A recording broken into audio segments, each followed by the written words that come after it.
অনেকের ক্ষেত্রে আমরা শুনে থাকি যে হাঁটাচলা করতে গিয়ে অথবা উঠা বসা করতে গিয়ে হাঁটুতে কিছুটা জড়তা কাজ করে, অথবা অনেকে বলে থাকে কিছুটা শব্দ তারা পায়, কিছুটা মচমচে শব্দের মতো তারা শুনতে পায়। এর কারণটা আসলে কি? ধন্যবাদ। কিছু কিছু প্রেজেন্টেশন আছে, আর্লি প্রেজেন্টেশন, যেমন তার কিছু ব্যথা হয়, বসতে গেলে ব্যথা হয় বা সিঁড়ি থেকে নামতে ব্যথা হয়, এটা হচ্ছে আর্লি প্রেজেন্টেশন। এটাই যখন পার হয়ে যায় তখন শব্দ হতে থাকে, তখন এই যে হাঁটু এই যে ক্ষয় হলে এই দুটোর মুভমেন্টে তখন ক্ষয় হয়। এখানে কার্টিলেজ থাকে, এই কার্টিলেজগুলো ক্ষয় হলে তখন একটা শব্দ হতে থাকে। তখন রুগীরা এসে আমাদের শব্দের কথা বলে।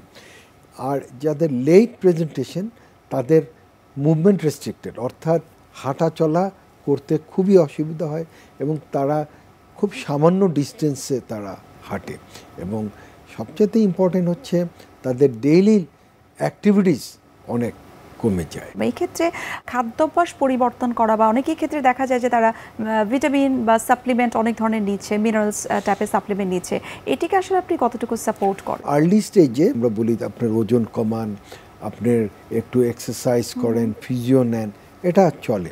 এবং তখন খাদ্যাভ্যাস, বিশেষ করে তারা যদি মোর ফ্যাটি ফুডস খায়, আমি যে জাঙ্ক ফুডস, বার্গার্স বা এসব জাতীয় খাওয়া খায়, তাহলে ওয়েট বাড়বে এবং হাঁটুতে ইফেক্ট করবে প্রতিটি অ্যাক্টিভিটিতে।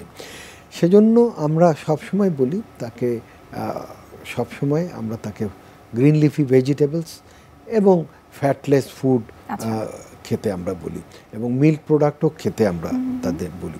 এবং এইগুলো খেয়ে তারা যদি এক্সারসাইজ করে তাহলে তার হাঁটুটা আরও ভালো থাকবে। স্যার, যে সমস্ত মহিলাদের মেনোপজ হয়ে যায় তাদের হাঁটুর ক্ষয়জনিত সমস্যাটা অনেক বেশি দেখা দেয়, এর বিশেষ কোনো কারণ আছে? জি, ধন্যবাদ।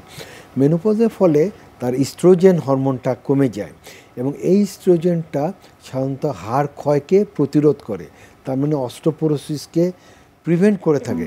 কিন্তু মেনোপজের পরে ইস্ট্রোজেন থাকে না এবং ফলে অস্টিওপোরোসিস হয়, এবং অস্টিওপোরোসিস মানে হচ্ছে হাড় দুর্বল হওয়া, এবং যাদের হাড় দুর্বল তাদের হাড় ক্ষয়টাও, জয়েন্টের ক্ষয়টাও আর্লি হয়ে যায়। এবং সেজন্য দেখা যায় আমরা জিজ্ঞেস করি যে আপনার মেনোপজ হয়েছে কিনা, আর্লি মেনোপজ, বা আমরা হিস্টেক্টমি হয়েছে কিনা।